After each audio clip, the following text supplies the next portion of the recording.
Hailing frequencies open, and welcome to Star Trek Discoverage, the live podcast that boldly goes into excruciating detail about this week's episode of Star Trek Lower Decks. I'm your host, Aaron Coker, a.k.a. Caliban, and the stars at night that's it. Are big and bright. That's it. That's right. Joining me on the show, as usual, is my co-host. She's also the co-host of the Generations Geek podcast, a more or less family-friendly celebration of geekdom. It's Ella Pearson. Ella, welcome back to Discoverage. Thank you. It's great to speak with you again. And here we are at what feels like, well, it is. It's another turning of the seasons, isn't it? Literally outside, the leaves, they are a-turning. And the shows, they are a-turning as well. And we've got 2 episodes to talk about tonight, and we'll get right to it because we want to make sure that we use all of our time well.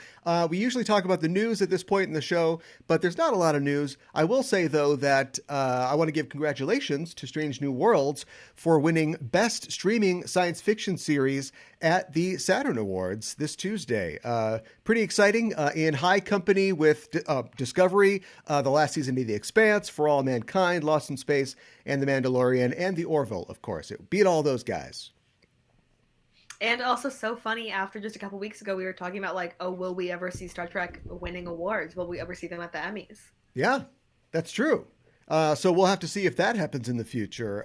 But definitely a bona fide of getting the Saturn's 50th annual Saturn Award. So been around for a while, honoring Star Trek, and I think that that's really great.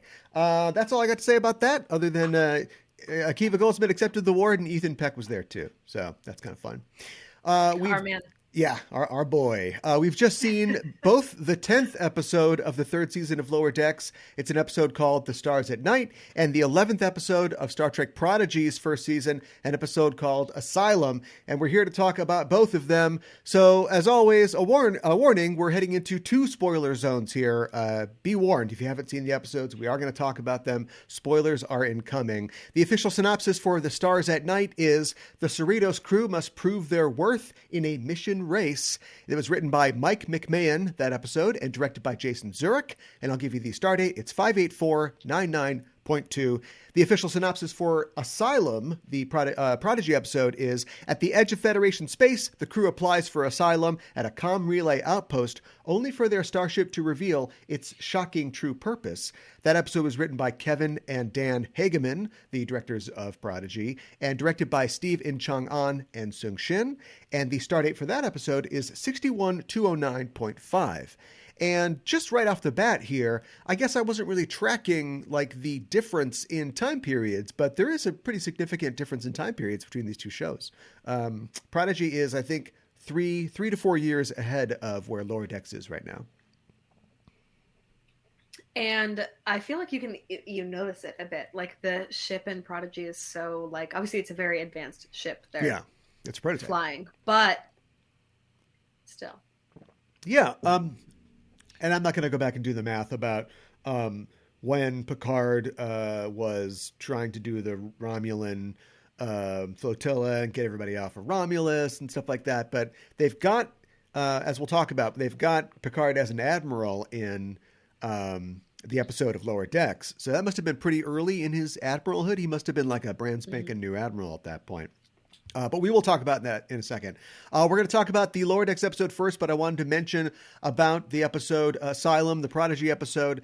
We find out a couple new things in this. Of course, Chakotay returns to the role of Chakotay. Robert Beltran is back after however long it's been since Endgame, I guess. That's as long as we've seen Chakotay. We find out that Murph is a melanoid slime worm in this episode, which is a cute, very cute one, which is a reference to a TNG episode. The guy with the guy with the webbed hands when Wesley does the test for Starfleet and he doesn't get in, he calls him a melanoid slime worm. So there you go. He's saying he's a cute little merchandisable little guy is what he's saying. We also see Lieutenant Frex in this episode. He is the first Denobulan Starfleet officer to ever be seen. He gets pretty scared, but he doesn't blow his face up. So I don't know. He missed a trick on that one. And he also has, he's got the Lieutenant J.G. Pips, but he's also got the provisional rank pip that the Maquis had. So I don't know what the story is there. We may never know. He turns tail and runs in the episode. So let's get right to talking about the finale of this season of Star Trek Lower Decks, The Stars at Night. What'd you think about the episode? I loved it. I'm so sorry to see them go. It's going to be a long wait, as always, for the next season. But I'm really happy with what they're doing with the show overall. I felt like this episode was very exciting. And I will say that I did watch it. I was in person at the office today. Oh, yeah. Which I almost never am. And I was like, I had some downtime. I was like, I'm going to take a break. Star Trek, it's like 20 minutes. I can take a break and watch Star Trek. That's totally 20-minute break. Let's do it. Yeah. And I did tear up, and the reason why I was in person at the office is because my coworker who is in charge of our student workers is out of the office, so no one's there. So I was like, I'll go in and sit with the kids. And so the door to like the little office is open, and I was like, I have to pull it together, because what if these people that are 2-3 years my junior come in here and see me crying at Star Trek crying. So I had to get a grip. But I think if I was at home, I would be a lot more moved. Yeah. Same with Prodigy, to be honest. But yeah. This episode left me with a lot of questions, both about what's going on in the world of Star Trek, but also like the future of Prodigy. And we'll talk about that part later. But because they kind of, we know that the show's going on for a fourth season, but it almost felt like they were kind of like, let's just like wrap a lot of these like little plot lines up and then maybe start, with new stuff later. I feel like we've seen Mariner kind of turn a corner or say, I'm going to be different before, but this felt like, I don't know, maybe we'll see a new Mariner going forward after this. So it didn't feel final, but it felt like a new level. Are we gonna, so I can't, what's his name again? Bueno Amigo. Captain Good Friend. No way, that's a bad guy. Yeah. So is this the end of like Rutherford's sort of mystery then? Like we've got it. He was the guy. I was like, I was surprised at how quickly we resolved it. I wouldn't be surprised though. I mean, it is, we're not watching Deep Space Nine. Like we don't have to be in these little serious plot lines. We don't have to be in them for the long game. Yeah. So I'm not mad about it, but I was like, oh my God, like, is this really the reveal? Yeah. I mean, they can use it to pay off new things later, I guess. But yeah, it did just kind of turn around. I thought that this was interesting because, like, there are a lot of, the show always is like kind of revisiting, literally sometimes, like TNG plots and taking things from Star Trek. But like, this was just like, let's do the ultimate computer. But like, what if the ultimate computer didn't have enough shooting? And what if it was just, we hear that some robot ships are destroyed, and then a guy cries over his computer, which I just watched 2001 for another thing, and it made me think of killer computers and that. But so what if we got more shooting into like the ultimate computer from TOS? And I thought that was kind of interesting. And something that a point they make in the ultimate computer, the original series episode, and a point that they do make in this is that, okay, sure, we can make like these cool ships that fly themselves, but like they're not going to have the heart. They're not going to it's not us out there. It's not humans and beings like doing this exploring. And I like the fact that they, touched on that idea. It's just, it's a weird and serious kind of beat to put in a comedy show we love our crazy crew, but they screw things up kind of a lot. Like maybe a couple robot ships, to kind of help out once in a while, might help. I think that the point would have hit better if we didn't see like the Cerritos kind of limping from planet to planet sometimes. Of course, if the AI is based on the murderous burn your heart in a fire AI, I mean, that's a no starter. We can't do that. And I thought it was an interesting idea to bring the entire state of California together at the end, which that was funny. By the way, All right, that's it. That was the California. That was the big one. No, we're done with all the jokes about the city names. Hopefully at this point, because they got everybody in there. Even Sherman Oaks. Bring them on in here. That was funny. That was kind of funny. Were you? I was a little worried that we might lose the Cerritos because at this point in their saga, like the whole show is kind of like the replication of like they're kind of doing a Star Trek show or a series of films. And so we got to go to the Cerritos at some point, right? We got to like lose the ship and Eventually, get a new ship. maybe next season. Yeah. I think that's a good prediction on your part. Well, thank you. But I also think maybe sometimes when I watch this show and someone is like, "Oh, we're gonna get transferred," or like, "I'm gonna leave the Cerritos," I get worried that the way we'll lose the Cerritos is like by the characters leaving the ship. Oh, okay. But at the same time, I don't feel like that would really be in the spirit of Lower Decks, because if they were going to leave the Cerritos, I feel like it would be for a higher like position. You know what I mean? Yeah. It would be like someone is moving up in the ranks and they're transferring above the Cali class. Yeah. I both think that the Cerritos is like just, the setting of the ship, and it might be interesting. That's like one of the reasons that is Mariner. Do we, I guess we want her on the ship, but like, is she better in Starfleet, or is she better as like a cool, sexy space archaeologist? Indiana Jones, yeah. Yeah. And that would be an interesting thing, but then you'd have to take her off the ship, for a long time. And I think the show recognizes that because they kind of bring her right back. Speaking of sexy intergalactic archaeologists, the fact that this lady is flying around and Captain Picard's paying for the whole thing, is she Picard and Vash's like love child or something like that? How many years has it been? No way. How many years since Cupid? Is this daddy paying for this thing here? Is this how we get out of him like never having any kids? No, I was going to say that I bet like Vash Jr. Like Picard just became an admiral, he's like entering society and he's like, I'm going to fund. What's my first big project? Yeah. This is my passion project. What are you going to do with that hobby. First hit of money that we don't have? Like a hobby, and the hobby is like they fund something they think is neat. Yeah. That's what I feel like he's doing. He's like, I think it's time. Spielberg, to use some of the Picard family money. Spielberg, take note. Indiana Jones 6 could just be grumpy Harrison Ford saying, "All right, you sexy kids, get out there and bring it back to a museum."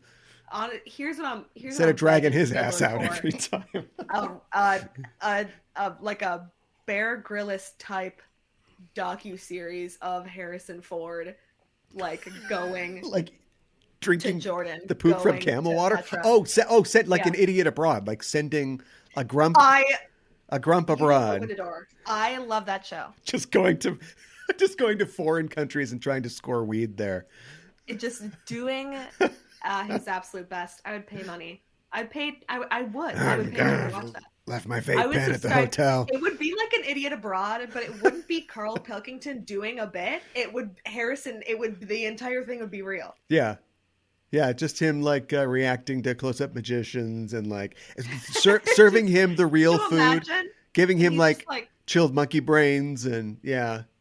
I wonder why he does anything anymore. Like, if I ever became a famous Hollywood actor, and that dream gets probably farther away, I guess, every day. Harrison Ford's a good example, though. At some point, I'd quit.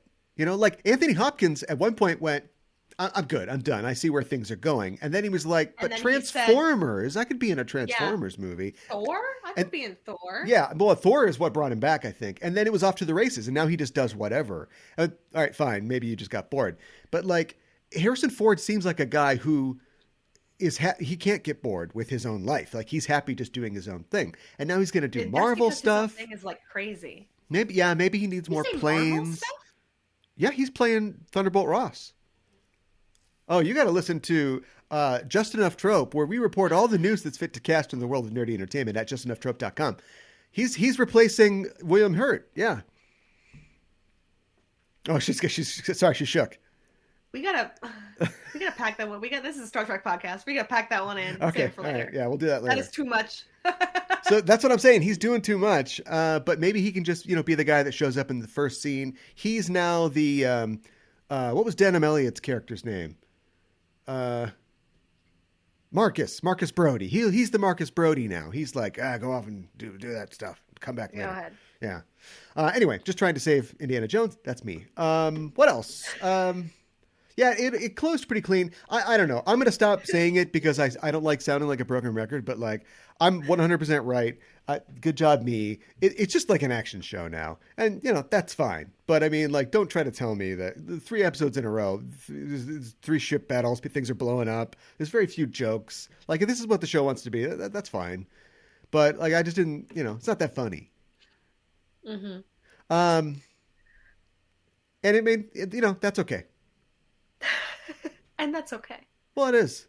I feel like they were just going out with a bang at the end of the season, Yeah. That's why it felt to me like, I know there's more, but it felt like if this be our end, this is a fine end. But of course, they're going to continue. I'm trying to think of what else we could explore. I don't know. It's Lower Decks. They always have new material, new grist, new plots to put a spin on. Any last thoughts about this before we talk about Star Trek Prodigy? Well, I'm second guessing myself because I watched both episodes very close together. Mm-hmm. But was the Van Sitters this episode or Prodigy? That was this episode. That's what I thought. Yeah. So we should talk about that. Okay, sure. Go. Wasn't that crazy? Yeah, it was great. It'd be a shame if the Van Sitters went down with all hands. We would not want to see that happen. And a Sovereign class perfect. That's perfect. I just thought it was so sweet, especially like the way I wish I hadn't seen. I saw like Van Sitters tweet about it earlier today. Yeah. And I was like, oh, that's sweet. I wonder what that's from. And so it was like, I didn't know it was like a spoiler. And so then when it like happened, I was like, wait, that's so nice. Does or will this show reference current shows? Do you know what I mean? Like currently it's... I bet they will. Yeah. Because it's time to do that now. Now that we know that I didn't... Whatever article I read, I clearly skimmed. And Boimler and Mariner will be on Strange New Worlds. I feel like they have to start... Like, there's going to be a reference somewhere. You know what I mean? Yeah. And I hope we see the Van Sitters in other shows for sure. I think maybe it'll be a while. I don't know. It should be... Yeah, the problem is that, like, you only get 2 seasons. I mean, if this is canon, and we all know the series is canon, then there's no way they can know about the fate of the Star Trek Discovery. In fact, I guess they don't know about the Star Trek Discovery at all. Dumb. That's still a dumb development. But we'll talk about that when Discovery comes back soon. Yeah, I'm sure that they'll find ways to reference things. Like if theoretically species 10C, assuming everything goes okay there. Oh no, they're in the future. Everything's in the future. Oh, Discovery, why you do this to me? The last episode of Discovery, this is just going to piss off all the canon people, but the last episode of Discovery, whatever it is that they get up to, they have to send a probe back in time with all their ship logs, and then they get added to the Federation database. And everybody remembers like all the cool stuff that like they did in the future. I don't know, whatever. I think it's too bad. It's a ship full. It's the most diverse ship in the fleet. It's a ship full of like heroic men, women, and non-binary people. And of course, we've buried the entire ship. So we'll talk about that on another episode. This is a fun kid show, cartoon episode. And that's why we're talking about a fun cartoon kid show. It's called Star Trek Prodigy. They had the mid-season premiere of the second half of their first season, an episode called Asylum. And when it started, I was like, oh, is this Avatar 2? Is this the Avatar 2 trailer? We start off underwater. I did also have that thought. Yeah, which I was like, maybe they're trying to like kind of tweak Avatar a little bit. But it ended up being... I think they're just doing a cool bit. It's a cool bit. Yeah. But everything is inspired by something. By something? And correct. this opening was inspired, I think, by both Star Trek Into Darkness and obviously I thought about that too. Star Trek 4. They're saving a whale. They're literally saving a whale. And I think it's interesting that we're introduced to the crew after them escaping and basically destroying Tars Lamora.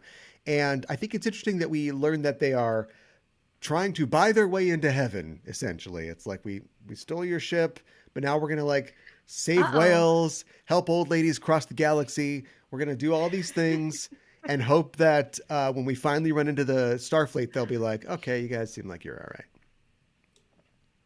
I mean, but that's the move, though, right? Instead of being like, yeah, I guess we stole a ship. Time to go for a joyride. It's like, we're gonna do something with the ship. We're gonna get after it. Yeah, and I think I've made no secret of my desire to see them not join Starfleet, but I just think that that's kind of the baseline of every show. Everybody has to be in Starfleet, so okay, fine. But don't you want to see them? I want them to all reach their highest potential, and I don't think that has to be a job in the military necessarily. But they're already facts on the one hand, facts. Yeah, like facts, like true. Oh, okay. I saw you were trying to send me a fax. I'm like, I got to get plugged in. Yes, facts. But secondly, they're already kind of doing it because they've got their ship. But the show, I think, also knows that they need a reason, because immediately they give us this hook where everybody goes through the species scanner, which is like, again, Starfleet. It's kind of like, what if my species is just like, that's kind of for me, and that's kind of like my own personal thing. But right away, the doll learns like, oh, these guys know, but apparently I got to go to the thing. So it becomes part of his quest now. Yeah.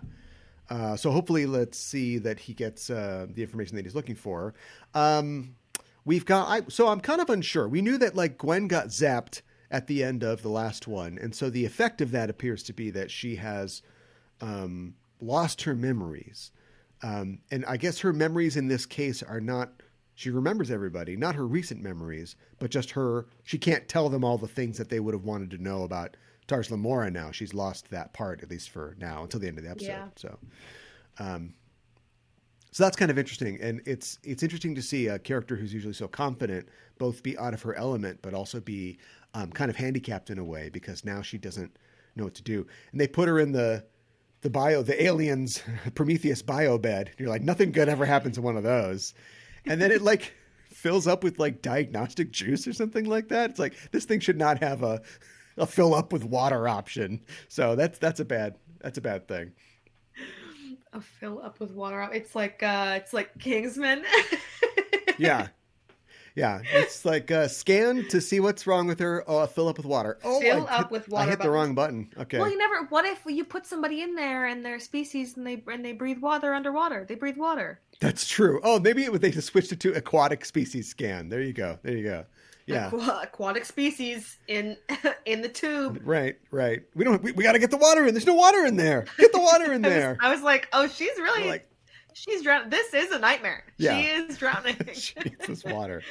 Very scary for a kid show. But then, of course, there's fun kid show things like hot dogs. Who knew? Of course, Jenkum Pog would discover the hot dog and thinks that they're the best thing ever. I had a vegan sort of hot dog brat type thing last week, and I was watching. Sure, I will. And I was like, I think I get it now. Like me and Jenkum Pog, we're right there, except mine are vegan. Do you know? I don't think he's a vegan. That'd be a plot twist. He's a vegan. No, I'm eating the vegan hot dog. Well, it was more of a brat, fancy. Was it tofu? That vegan tofu, butcher or was it Impossible, or what was it? It was from the Herbivore's Butcher in Northeast Minneapolis. Oh, okay. And the funny part is that they ship nationwide. Oh, so we're doing an ad for them right now.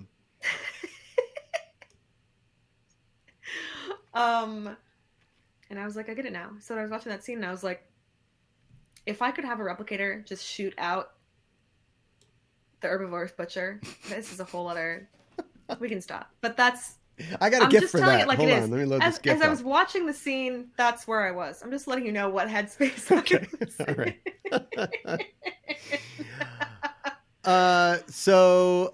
They all got scanned in. Did we know that Rock Talk was a Brickar? The Brickgar, that's a new race. I don't think so. Haven't heard of them. So she was a Because she's like Brickgar. 9, right? So she doesn't know. I liked when Zero goes through the thing and is like, and Frex is like, yeah, we'll all go mad if we look at you. Yeah. That was good. Yeah. That was a good bit. Get my little visor on. It's fine. Yeah, so Frex was interesting. I think we've seen like deep space stations before. And I guess that's what this is. I thought that maybe they would just have like a cell tower, like right on the edge of their space. But no, there's just some... He's like alone out there? There's some poor guy just living out there, yeah, on his own. And I like the fact that he's like, it's made him a little screwy. Like he's really happy to do his little bit for them. Absolutely. Yep. Yeah. Not right upstairs. But then, of course, he turns on them and runs away, very un-Starfleet, and it's just like, screw you guys, I'm taking the only escape pod. Sorry. Yeah, he was bonkers. Also, it's like, that's a bunch of children. Yeah, that right. You're leaving to die on the space station. Yeah. Not great, but they're very skilled children. I love the science Sherlock moment that we get from Rock Talk when she's kind of like she's in her mind palace. I will admit, like it on the one hand, it's like, okay, this is very, like you said, Sherlock, A Beautiful Mind, or is that with the board? But yeah. I was also like, I wish when I was a kid, I saw a little girl on television doing math, you know? Yeah. And then you get to, 10th grade algebra, or you get to calculus, and you're like, where are the numbers? The numbers aren't showing up. I'm supposed to have numbers. This is a real story. The only way I got through 10th, 11th grade math was by pretending I was in Starfleet. I was like, you have to do this to get on the ship. Nice. Well, it's good to know that I'd be a Starfleet washout then, because I didn't take calculus. I took advanced math all the way up to 11th grade, and then I'm like, why am I doing this? I don't care. If I need this, I'll just do it later. I'll learn it later, and I never ended up needing it. So, no, me neither. Not in biology. You don't. Film majors. Unless you're doing quantum biology. Yeah, film majors. Yeah, you'll never need it. Yeah. There you go. What else? So the ship. We know that the ship was mysterious, but the ship has a secret. It has a red thing in its basement. It has a nuclear bomb. Yeah, something. It seems like something that is like probably designed to corrupt Federation technology, because this station, which for being like an outpost, a little tiny outpost with one guy, has a lot of guns on it. Well, you have to, because it's just a little tiny outpost with one guy. He's all the way out there. Right, but I think if you sign up to be the one guy that's out there, I think you sign up to like, get eaten by the amoeba or something like that. Yeah, but you're like on the frontier. They have to give you you need the best, you need the top rifle when you're out there. I suppose. Not to be American about it, but I was gonna say, well, that's what Starfleet. I don't know what came over me. That's what Starfleet does. All of a sudden, I was on the porch with a shotgun in my lap, just rocking. How are we gonna make colony? Frontier without? Yeah, right. So that is. You can't be out there without a gun. That's distressing, and it makes even more scary. Now there's kind of like a ticking clock that. When the Dauntless finds the protostar, which we expect to happen, Admiral Janeway is in charge of her. She's going to get that job done. Will it be corrupted and immediately just start shooting and blow up the protostar? So watch out. But it didn't, the space station could have shot more at the protostar, and it didn't. Well, it's just kind of shot itself wildly, but yeah. Yeah.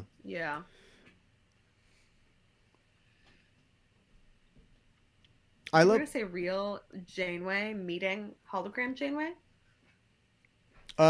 We definitely will. I mean, I just know we will. And then I watched the preview had like a scene that seemed to imply that they were meeting each other, because she's like, real Janeway. Oh, all right. Let's see how that one goes. Because double Jane. There's coffee in that hologram. Yeah, bam. Having Janeway fight Janeways has already happened a couple times on the series, so I'd like to see that. Evil Janeway, good Janeway, both good Janeways. But yeah, looking forward to that. What else? You think that Murph has any more secrets? Oh, 100%. Yeah. Yeah, 100%. I wonder. And I would like what is that episode? I'm reading. Do you know the episode of Avatar: The Last Airbender where it's just Appa? I believe that there is one. I haven't seen it. I'm blanking on the title of it. The people know. I would like that with Murph. Okay. There's an because I feel like Murph is always like, "Oh, I'm throwing up," or "I'm like cute," and I would love like a, "Oh, I am crying" by the end of this episode. Oh, okay. You know, there's you've seen Avatar. Not really. No. I'm saving that New for podcast. Yeah, well, for a podcast. Wow, the boomer take on Avatar: The Last Airbender, great. I love that. There is an issue of the Hawkeye comic book, the recent Hawkeye comic book, like 10, 15 years ago, because he's got a dog named Lucky, who's his pizza dog. Oh, yeah. And there's an issue that's a silent issue where we just follow Pizza Dog and he gets into like adventures and stuff like that. So that maybe kind of like that, yeah. Yeah. Matt Fraction. Me and him, we're like this. Yeah, he don't make no comics no more. Or at least not many. Yeah. That's you know why? Because he had made one of the best comic book series ever, and he said, "You know what? I'm done." Good amount. He was like, after that, Forget he that. gave us that Hawkeye series, and then he said, "I'm gonna step down." Yeah, okay, that's probably what it was. That's probably what it was. What else? I think that's pretty much all I can think of. But I did want to ask what you think is going to happen in the future, really for both of these shows. What do you see in season 4 of A Lower Decks? Season 4 of Lower Decks, I think you're right that this time Mariner is actually like a little bit changed. Like I think that we are going to see Mariner shadowing Ransom more. Maybe there'll be some tension between her and Boimler now if she's actually trying to be good at her job. Okay. Maybe Boimler will be a little like jealous. Because I also think the other thought I had during that episode was like, have we seen her take advantage of her mom's rank and status before? Yeah. Like, I don't think so. And so I was surprised when she was like, let me shadow Ransom. And her mom was like, okay, all right. Sure. You know, Yeah. which is interesting because like, if Boimler was like, Ransom, please let me shadow you, you know, Ransom would be like, get away. So I'm excited to see what happens there. I would love to see some more fun ships from the Cali class or the Van Sitters again. But I think that's most of my predictions for Lower Decks is like Mariner. I'm stoked about, now I'm blanking on her name. What did she say her name was? The new Vulcan ensign? To something. I think it's a To T something? apostrophe something. I think it was T apostrophe something. Stoked for that. We know that I'm a sucker for like a Vulcan bit, and I think next season, nonstop Vulcan bits. Tendi and the new, like, amazing. Yeah. So that's what I see. Okay. For Prodigy, I think if we get to a point where they go to Starfleet, all of them, and like enlist, I'd be surprised if that happens next season. I think what's more likely is that Janeway, they'll meet real Janeway, and she'll send them on a little mission, you know, a little adventure. If they do end up like arriving at Starfleet Academy, I feel like it'd be more likely that like maybe we'll lose like one character from the regular cast because they're joining, like they leave. Yeah. For the Academy. Yeah. But I don't know. It's hard to tell because on the one hand, I feel like they're going to try to preserve this like, oh, we're just kids and we have this ship and we're on an adventure type thing they have going on. But it's also like we've kind of made it a lot closer to real Starfleet than I thought we would. Only 11 episodes into the show. So I don't know. What about you? I don't No, I'm trying to think of like Nickelodeon shows, and then I realized I haven't seen a lot of Nickelodeon shows. But Mm. I know about Avatar, and I know that Avatar, like this show, was the vision of like one person or several people, and that they knew one, two, three, four, five, like they knew where they wanted to take it and they knew when they were done. Hmm. And I think that they're approaching it like that. So I think that you're right that at least for a while we're going to keep to Kid Adventures in Outer Space, and how Yeah. their interaction or meeting with Janeway affects that Hmm. could extend that or, cut it off. But I kind of think that maybe in a future season, maybe next season, maybe the season after, I think we kind of want to do, at least I would like to see the Neelix stories that we never saw. Neelix goes all this way from the weird ass Delta Quadrant, and then right before they get home, he jumps off board, And so I think seeing these weirdos in the familiar Alpha Quadrant that we know, you could get at least half a season out of that. And then Oh yeah. maybe they get involved in some kind of like more familiar Alpha Quadrant struggle, and the fact that they have this souped up ship with the hot race car drive engine would make them useful in some regard in that way.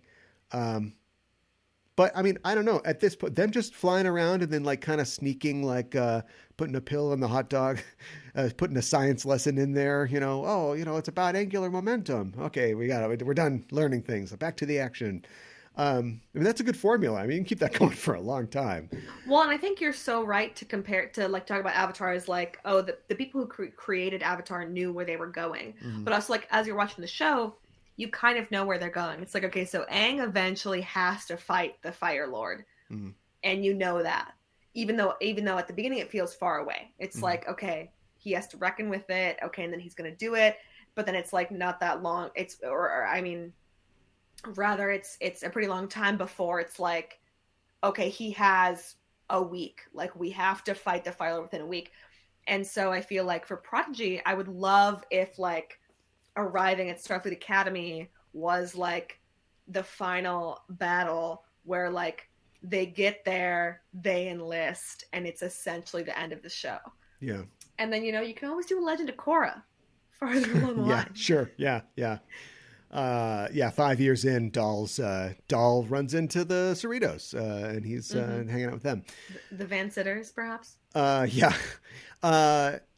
And then, of course, we didn't even talk about the fact that Janeway runs into our diviner. So that's interesting. We know that our diviner's a badass, but like Janeway's even smarter and more capable than she was on the show. So I don't know how long he's going to be able to pull one over on her. I love the fact that not very long. I love the fact that we see her in the holodeck program where they're launching the Protostar, and she's like, I'm not going back to the Delta Quadrant. Are you kidding me? You think I'm ever going back there ever again? No, I'm a vice admiral now. Forget that. I served my time. Yeah. And then like, she's got to go back and go find. That's the one thing is like Chakotay gets lost. She's like, I got to go back to the Delta Quadrant again. So Prodigy really was like, this one's for the Janeway Chakotay shippers. I don't know what the name is, but they said this one's for you. This one goes out to you. They just hug. They're not married. I don't know if it's he like built her a bathtub. Maybe I don't. Maybe I don't. Where's the monkey? Maybe I've had unhealthy relationships, but like maybe your relationship needs a little. Maybe you need a little bit of like, is this going to work out? Is this the right person for me? Like if everything's going too good, you're like, well, they're always going to be there. And so like I keep getting in with these shows where I'm like, are we on the same page here? Like I'm watching For All Mankind, which I recommend. I think it's a pretty good show. But like every season, I don't want it's supposed to be like another look at the sort of Cold War and space race. And I want them to like, and it's made by Star Trek people. So I want the underlying theme to not necessarily be like Starfleet, but like, maybe we could have done things a little better. Maybe we don't have to be on top as Americans all the time. But then, like, every time that they run into the Russians are, like, sneaking around and doing stuff. And they're still clearly the bad guys. And I'm like, show? Which way are we going, show? Like, but I still keep watching it, though. So I know that they're going to break my heart. And all these kids are going to be admirals in Starfleet by the time this is over. But, like, at this point, I'm still got the disbelief, and I'm gonna follow that all the way to the Delta Quadrant, I think. All right. That's all I got. You? Yeah. Okay. Okay. All right. Well, oh, wait a minute. I'm going to go to the chat here. Apparently somebody. Oh, no. I thought we I do. was too afraid to bring it up. I was like, I can't do it. We do They're have. going crazy. We got Janeway 7 shippers. Put that back where it came from. Yeah. I wouldn't say no. Do you think the actors have buried the hatchet, right? Respectfully, I support you. And I support you in the chat, but respectfully, your ship. But I'm waving goodbye to that ship. Blocking that tag on AO3, like I don't. It doesn't ring true for me, for my journey, for me. I don't want any part in that. Well, show me what you got. I don't know. Send me your top 3 fix. I don't know. We'll see. For you guys, I support you. I want the best for you. But for me, I'm staying over here with that. I do see. I've heard people say that it seems like a lot of people want Picard to continue or spin off, right? So like we're bringing the whole TNG crew back. I was joking. Okay. All right. Well, we don't joke around here. This is not a funny. This is not joking material.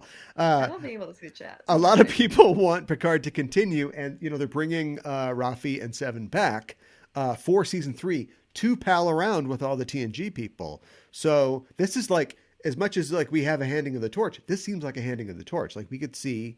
I just said her name and I forgot. Seven and the other character, Rafi. I keep thinking of the they're going to be on Canadian singer-songwriter. Yeah, they're on the posters. They're on the posters? Yeah, they're the only ones. Everybody else got Elnor out. Everybody's gone. I miss him. Borg lady out. Yeah. So anyway, so we'll see. Hopefully their relationship. Well, I guess you can't just like get rid of them. So of course they're going to be there, but. Well, they just got rid of Rios. He's gone. Well, that's a whole other podcast. Yeah. Well, it is another podcast. It'll be happening in early February of next year. So talk to us then. That's it for this show. We got to stop this show for this week. Thank you for joining us, listeners, and thank you for your comments as well. If you like what you hear, you can follow us on Facebook and Twitter, social media at EISTPOD. You get notified when our episodes are live and broadcasting. Not only this show, Discoverage, but also our main show, Enterprising Individuals. You can tweet to us on the show by using the hashtag Discoverage. That's how we see those. You can email us at eistpod@gmail.com. And while you're on the internet, head to your listening platform of choice and subscribe to our show. Give us a rating and a review. It really does help. We really appreciate it. And that's it for this show. We are saying goodbye to Lower Decks for now. Season 4 should premiere sometime next year. If it's like the last 2 seasons, it'll be probably in the fall next year. So we'll see you fall 2023 for more Lower Decks. In the meantime, though, Discoverage will return on November 3rd for the 12th episode of the first season of Prodigy. It's an episode called Let Sleeping Borg Lie. Uh-oh. Do you want to hear the episode titles for the rest of the season? Yeah. I've got them. Of course. So we got Let Sleeping Borgs Lie, All the World's a Stage. So there's a little holodeck Shakespeare thing, maybe. Huh? Yes. Crossroads. So Britney Spears is coming in. Of course. Masquerade, Preludes. Ooh. That sounds like a TNG episode. Ghost in the Machine. That also sounds like a TNG episode. Mind Walk, and then the 2-part finale, Supernova Part 1 and Supernova Part 2. So. Oh, amazing. Yep. A lot of good stuff in store there. And we'll be next Thursday to cover it, and all year until the finale on December 29th. So join us for that. We go live every Thursday night at 8 p.m. Central right here. So join us. You can follow us on Twitter or Facebook to get notified when we are live. Also subscribe to us here, and you'll get a little notice saying, hey, they're live. In the meantime, check out our main show, Enterprising Individuals. We're at enterprisingindividuals.com.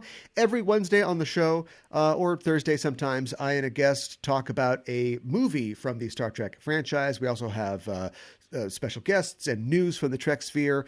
Our latest episode just dropped, and on it, I'm joined by my backtracking co-host and virtual theater co-host and longtime Discoverage host or guest, Gooey Fame, we talk about a fourth Kelvin Universe film. Namely, where is it? Where's the fourth Kelvin Universe film? And we get fed up for waiting for it, and we end up writing it ourselves. Do you like Klingons? Do you like Chris Hemsworth? Do you like Klingon Thor?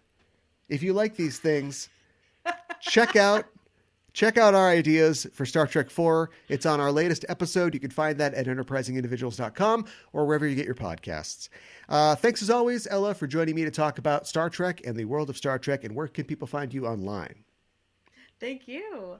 Per usual, I work as much as any free moment that I have. I work for Star Trek Unlimited. So everyone should follow us there. And if you're local, I think I'm going to go to Twin Cities Con. I think I'll be there on Saturday. That's coming up. So, yeah. Nice. I can be found at KA1IBAN on Twitter, also at Just Enough Trope. That's where all the materials and shows from the Just Enough Trope network are. And that is it for us. Thanks for listening, and we'll see you soon. We're signing off. This is Aaron for Ella saying, live long and prosper.